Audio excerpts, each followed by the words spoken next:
All right, hello guys, and welcome back to another episode of the Jimmy T Podcast. I am James, and I'm Brandon. And it's been a couple weeks since we've done a show together, especially because you had a feature the other week when I couldn't make it. Exactly. And but it's good to get back in there. A couple things have happened since we've been gone. Just a couple things. Just a couple things was because we didn't cover this, was the American Athletic Conference tournament, where UCF made it all the way to, was it the quarterfinals or the semis?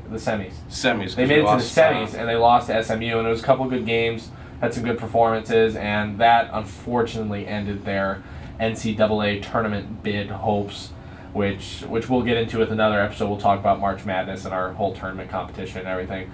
But it did set them up nicely as they got a couple extra wins to bump up their seed for the National Invitation Tournament. We made the NIT tournament, and we've been just rolling along with that. And it started off with a home game over spring break against Colorado, which UCF actually, they won. It was a close, it ended up being 79-74, but it was a pretty comfortable game for the Knights. It really only got close at the very, very end. Which is what a lot of basketball games do with all the fouling and stuff, but it's easy to just keep that lead. But yeah, Colorado, they're a Pac-12 team. Yes, a Pac-12 team, and we went back over the NIT bracket because a lot of the times NIT kind of gets looked at as not important in March because a lot of other stuff going on basketball-wise. But the NIT has had a lot of great teams in this tournament. Some real solid quality. Yeah, and UCF's side of the bracket alone, it had Illinois State. UC Irvine is no slouch. They had over 20 wins this year. Colorado themselves, Utah, Boise State, Illinois. It was a lot of teams that, or even Valparaiso. I'm pretty certain they were in the tournament, the big dance last year. Oh yeah, they were. So this is a lot of experienced teams and programs that are very solid basketball-wise that UCF gets to go up against. And for Colorado, they seemed very much up to the challenge. But there was a bit of a minor setback in that game. Was BJ Taylor took one to the eye. Yeah, he caught one. He talked about in the press conference afterwards just how it affected it, and But BJ Taylor, he's the kind of player that he's just given 100%. He's throwing himself at it and just doing everything he can to score, get to the basket. So, you do put yourself on the line, but it does work out since we got the win out of that. And for the Colorado win was actually surprising. It's the first ever win UCF has gotten in the NIT, and it came as a home game. Yeah. So that's a hell of a way to start the tournament. And then they ended up having to go to Illinois State because the way the NIT is set up, which when we talk about the next game is going to be a little weird, but the way it is set up is that because not like the big March Madness tournament, the NIT is where the higher ranked seed gets to host. So UCF got to host their first game because they were the 4 seed hosting the 5 seed. And then because Illinois State won their game, they ended up being able to go up to Illinois to play Illinois State, which in a game where Illinois State and their fans were definitely looking a little further in the bracket because they were excited. They were excited to be able to host Illinois, because it would have been the first. If Illinois had beaten Boise State, but they were looking forward to host Illinois. It would have been the first time since the 20s. Yeah, they were really that they would have been able to host. Hyping that up. Even the commentators, the whole game, were just really talking about next game's going to be real interesting and.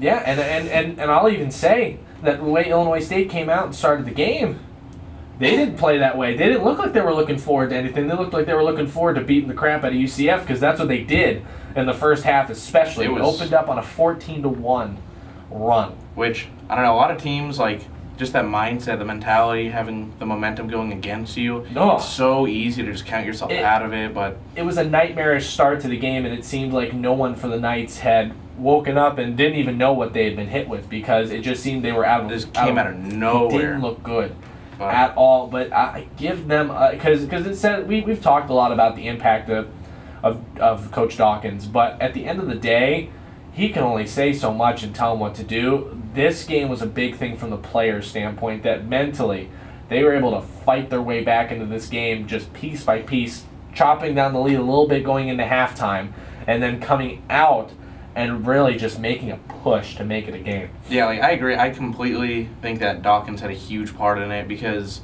with another coach, it could just be kind of try your best. But I feel like Dawkins this season has really just drilled into their mind, just the working hard 24/7, and just that when the team plays together and plays as a team, that they can do amazing things, which yes. we've seen, especially the whole regular season and the postseason play. And what was amazing was them making it a game. And then kind of the point where we were texting during the game, and it was kind of like, well, like the fact they made this a game, because I didn't want to get my hopes up too much, because it was a huge deficit they had crawled back from. Didn't want to count your chicken before they hatched. No, exactly. Illinois State had and done. Yeah, and then they're able to crawl back and make it a game. And then in the last, I'll round it to 5 seconds, the lead changed twice. Yeah, it was because it was a stressful end to the game, was because B.J. Taylor actually fouled an Illinois State player, and then as they were in the bonus, I still don't fully understand how that works, but whatever, because even the NIT rules were different. Yeah, they changed the bonus. The bonus. The automatic 2 shots, not 1-1. And so Illinois State makes their 2 free throws to go up by 1. It would be 62-61. They were winning with like 4 seconds left or something like that. B.J. Taylor gets the ball, drives down, he gets fouled with a second left. And that foul, that was 100% B.J. That was like going and forcing that wasn't the foul. reckless on the other guy. He drew that foul. Yeah.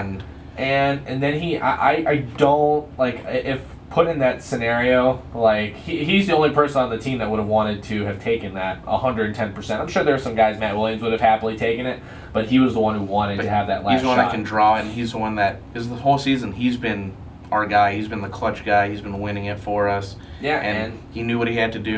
He knew this was important, and he had to step up. And I think he went 9 for 9 for free throws. Something like that. Either he was 9 for 9 going into that last one, whatever. But so he was perfect. He was perfect on free throws for the evening, which is super important, especially when you're playing more competitive teams and it gets. And then when you're trying to come back from behind. You can't miss free throws. You can't miss the extra points. And that's something that the Knights have struggled with this season, was just free throws, which is something so simple. It was something we talked about, is something that when they get into bigger games later in the year and they play into March, like in postseason games, because like as much as it is the NIT, it's postseason games. Still good teams playing competitively, because they and want they to were win. on the road in a hostile environment, and to be able to pull that off and to make both free throws, not only one to just tie the game, we go to overtime, but to make both, and that be just the win. It was amazing. Like, because after the first one, the crowd got a little quiet, and then he made the third. You could have heard a pin drop in that entire arena. It was a cool arena. Like, it was packed. They had a great amazing environment. Atmosphere. Like, honestly, props to the Illinois State, but UCF was able to come back and steal a game that at an away game where everybody was counting them out, and just like literally everybody was saying like, oh, can't wait for Illinois State to host Illinois. Like, Illinois State's gonna win, and it's kind of upsetting to hear the commentators be that. Yeah, but not impartial. But then again, I will say, because I normally get a little hyped up, because I get a little defensive over my teams. But I will say UCF did nothing to garner any type of excitement about themselves. Praise early on. No praise. Like they didn't earn any praise because they played horribly. But the way they're able to come back and steal a game and to knock off the number 1 seed in the tournament, because even in any other type of tournament setting where everyone's kind of in a neutral space. That's fine. Like, it's still a big deal to knock off number 1 seed, but to knock them off on the road in their own place, when they had a crazy atmosphere. They were all jacked up for what would have been their game on Wednesday that week. Then to be able to come back and take it, it was momentum, and it was momentum that they carried into playing Illinois, which off of a weird either rule or scheduling conflict. Did you hear about that? I didn't know. So it was a scheduling conflict. So because like the 1 seed doesn't transfer to UCF. Yeah. But due to a scheduling error, we got another home game. Yes, and they were able to host a 2 seed, Illinois, and UCF started off the game looking like they were still on the run they finished up the Illinois State game with. They lost 0 momentum coming out of that game. And definitely Monday to Wednesday. This was probably the most excitement that I've been around as a build-up to a game, like any athletic game, even football, for the way the build-up was the whole community. Like the mayor, Buddy Dyer was there. He was excited and about everybody was promoting this game, and the whole thing was to sell out CFE. And it was, I don't know how much before the game, but it was a couple hours before the game where they sold it out. They sold it out. They put up the sign. Yeah, they put up the signs and everything. No more tickets. Just every seat was purchased, and that was the thing. Like, kind of for me, that like tickets weren't horribly priced for students. It was $4 to get into the student section. they still had to pay. They for still tickets. had to pay because $4 for a college student isn't like that's Chick-fil-A. That's a chicken sandwich. no, like that's a lot of other more important things that not everybody has in their budget. So the fact that people are able to do this, pay for every single seat, whereas over 10,000 something in attendance, first time they've ever sold out CFE Arena. Yeah, I think they had 10,011 was the official count. Is that what it was? Yeah, and then I know some people. One of my friends had to scalp a ticket. This is. It was a big game. UCF, we had to scalp tickets for a basketball game, which is amazing. It just goes to show how passionate everybody was, how excited not only our students, but the whole fan base and Orlando community was. A lot of alumni drove out to this game. The place was packed because where I was sitting was up in the second level, and you kind of see at the beginning, like you could see a lot of people were in there, and I was like, okay, I didn't know how, this is a good crowd. Because sometimes when places say they're sold out, it's just to say, hey, we're sold out within the range to say we're sold out, but they were like a couple minutes into the game, all of a sudden you looked around and like, wow, this whole place is full. Yeah, I was, and I give UCF a ton of credit. They could have had every excuse to fold in this because this is still a team that won 12 games last year. Oh yeah, this is the 2 seed, still higher than us. Still the 2 seed, still a Big Ten team that like there's and that even ESPN was saying, like I heard afterwards, like even before that they'll have a new coach, and they're basically saying you put the right coach on this team and they're going to be they have the talent, a talented team that could end up being a threat next year in March. And so, like, to be able to take on that team at home with the spotlight being the brightest it's been for any of these players. Oh, yeah, there's arguably a lot more pressure to win at home than away against the number 1 seed. Yeah, where everyone's like, being off in the NCAA tournament, being out in Oakland for a game, like being completely away, because if you're a lower seed, you're not going to get the nice benefit of being a little closer to your region. Yeah. And so to them to be able to do that, come out swinging, and absolutely nail it the game because they dominated the game for all of it. I mean, it got a little close at the end, but they definitely brought it back. But we still held our discipline, we held our composure, and I was in the dead center of the student section, and it was amazing to see everybody was getting involved in every cheer. They were standing the whole time, just freaking out. I remember whenever Matt Williams would just pull up, just. Yeah, it was amazing, and it was actually fun because I got to teach a handful of people the stomp stomp clap clap whoosh UCF. I got to actually teach people that. And I don't know, I think a lot of people that don't normally go to games also went to this, and it just shows how amazing it is and how when people go, it just creates such an incredible atmosphere. It just brings the community closer. And I think that this is going to bring us a lot of dividends next season. Yeah, because for like you said, for the casual people that were just going because it was being hyped up significantly. They're like, wow, that's the first game you've seen this year? And I know I said it to a friend of mine. She said wow, I've not been to a game this year. And I'm like, well, you picked a pretty good one. Win or lose, this was a good one to go to. And I don't know, I feel like I've said this a couple of times, but throughout the shows and stuff, but this was one of my best UCF experiences I've ever had. The Cincinnati game was amazing. This game, even better. It was literally echoing inside the arena when we were chanting UCF. And then at the end, we got the win, storming the court again, and it was just such an incredible passion. Because you can make the argument that Cincinnati's probably a better team than Illinois. But that's a regular season game compared to a postseason game. And there's a huge difference. Postseason, anything more can happen. Meaningful. Yeah, exactly. We didn't get a trophy. For beating Cincinnati. They're a good team. We could potentially get a trophy for this beating Illinois and going on further to the NIT Final Four. And it's amazing that we've talked about this for a couple of minutes now. We haven't even really broken down the game. We've just talked about the atmosphere. That's how crazy it was.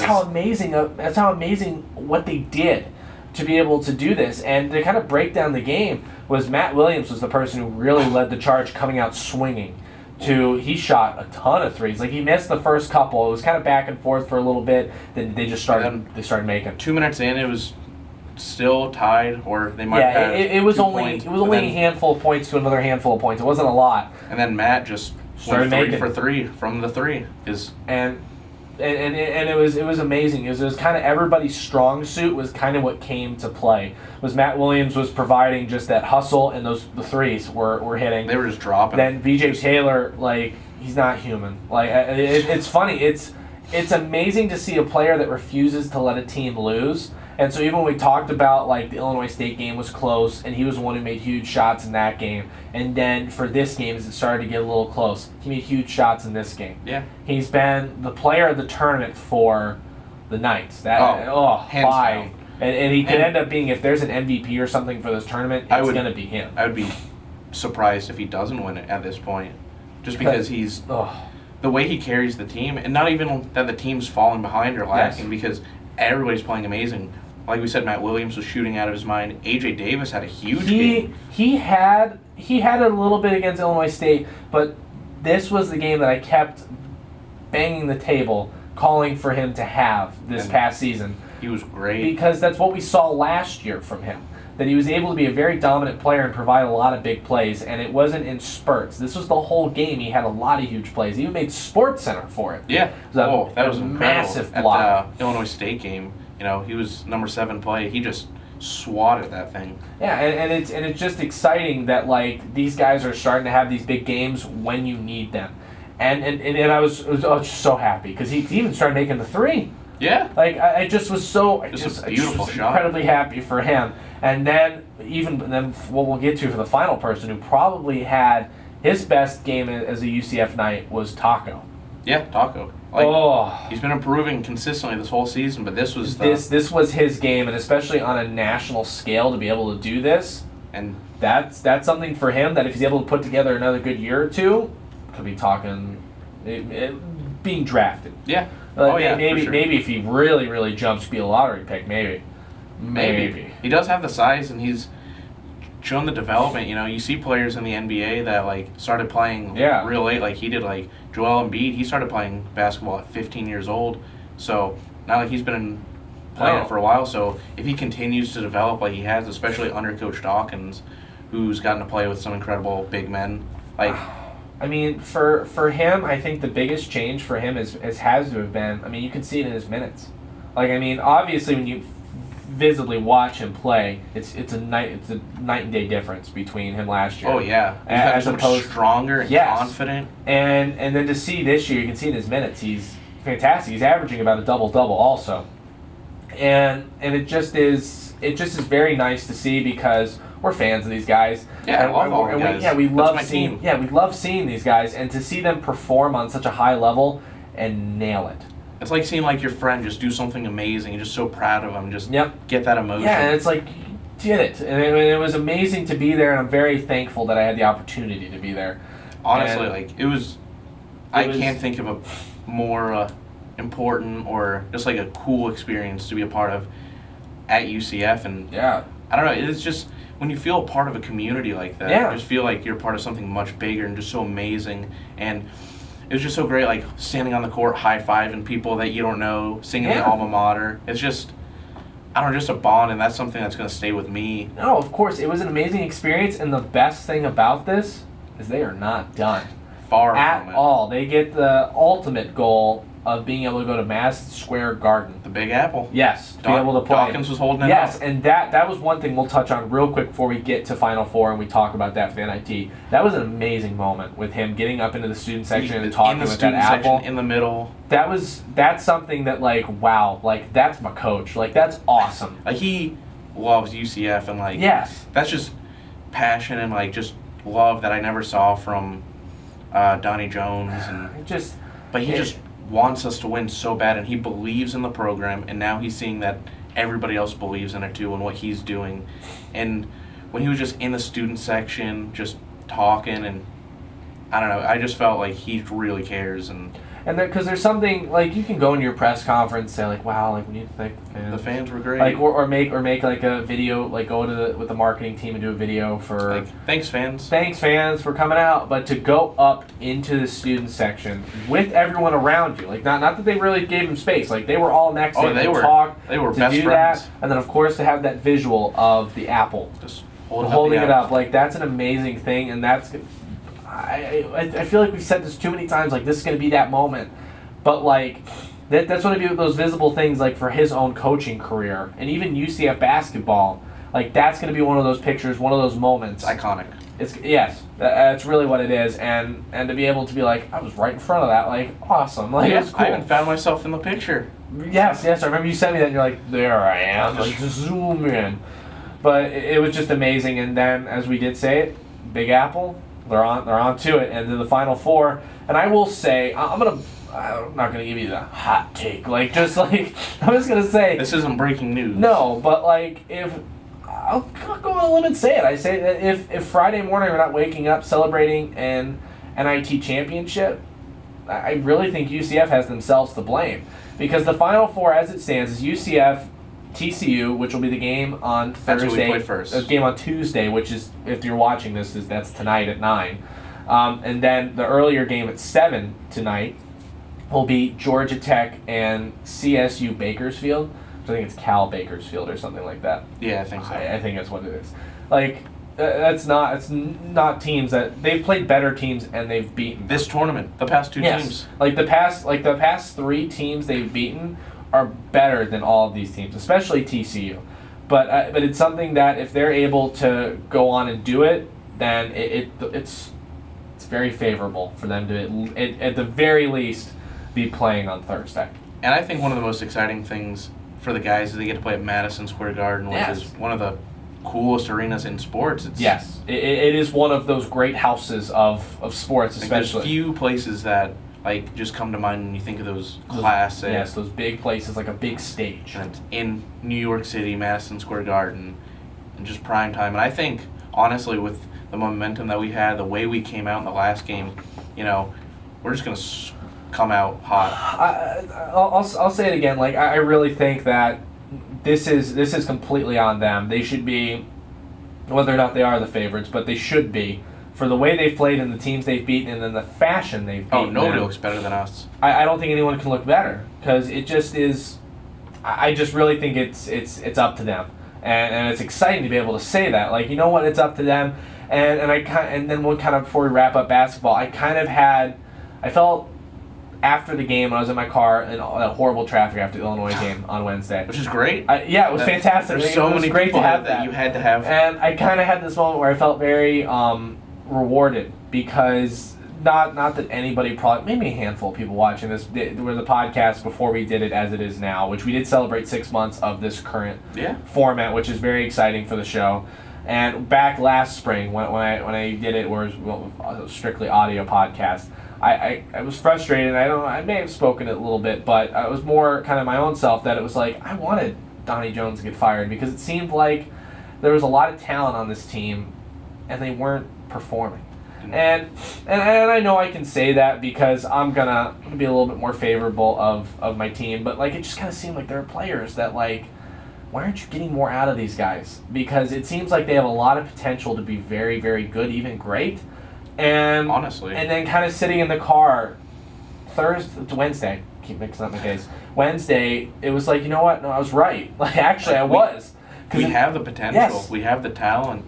And we just needed somebody to just come in, work it just a little bit, and we've seen the result. It took a guy to take advantage of it and use it, like, and say, like, no, you guys are very talented. Go be winners. And he believes in them, and just makes them the best players that they can be and the best team possible. All right, and basketball actually was the only thing that was going on this week, as crazy as it was. Oh, it's been a busy week for the Knights. And as crazy as this episode has been basketball oriented, was on Tuesday, spring camp started up for football, which is exciting. Football's getting rolling. Oh, it's getting back ready, like, and it's just the whole atmosphere around football itself. Like, in the pros, like, free agency's already happened, like the combine, which talked about was Shaquille Griffin, which went very well for him. Oh yeah, he's been lighting it up. Yes, and then to kind of carry that in spring camp starting, they're getting back. Even the football team, I remember Jemias Pittman, the whole thing UCF did is the build up to the game.